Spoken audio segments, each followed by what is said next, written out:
দর্শক দেখতে পাচ্ছেন ঢাকা বিশ্ববিদ্যালয়ের শিক্ষার্থী এবং পুলিশের মধ্যে ধস্তাধস্তির মধ্যে শুরু হয়েছে। দাবি শিক্ষার্থীরা দেখতে পাচ্ছেন দর্শক তারা কিন্তু পুলিশের ব্রেকেট ভেঙে এর মধ্যে ঢুকে পড়েছে সচিবালয় এলাকা জুড়ে। দেখতে পাচ্ছেন ঢাকা বিশ্ববিদ্যালয় কেন্দ্রীয় ছাত্র সংসদ ডাকসু বিবি সাদিক কায়েমের নেতৃত্বে স্বরাষ্ট্র উপদেষ্টার পদত্যাগের দাবিতে যেই সচিবালয় ঘেরাও কর্মসূচি আমরা দেখতে পাচ্ছি, এই কর্মসূচিতে এই মুহূর্তে অসংখ্য শিক্ষার্থী তারা পুলিশের প্রায় 2টি ব্রেকেটের মধ্যে ভেঙেছে, তারা রওনা দিয়েছে সচিবালয়ের উদ্দেশ্যে। আমরা দেখতে পাচ্ছি অসংখ্য শিক্ষার্থী কিন্তু এর মধ্যে যুক্ত হয়েছে, তাদের সাথে স্লোগান দিচ্ছেন শিক্ষার্থীরা।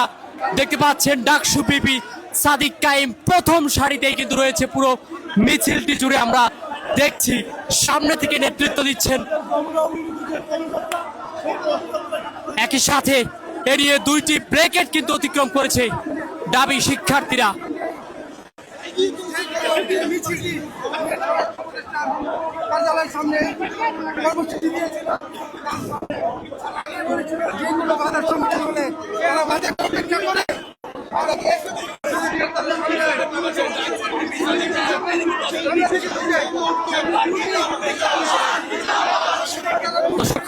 শরীফ ওসমান হাদির উপর হামলার জেরে স্বরাষ্ট্র উপদেষ্টার পদত্যাগের দাবিতে চলমান দাবি শিক্ষার্থীদের এই কর্মসূচি।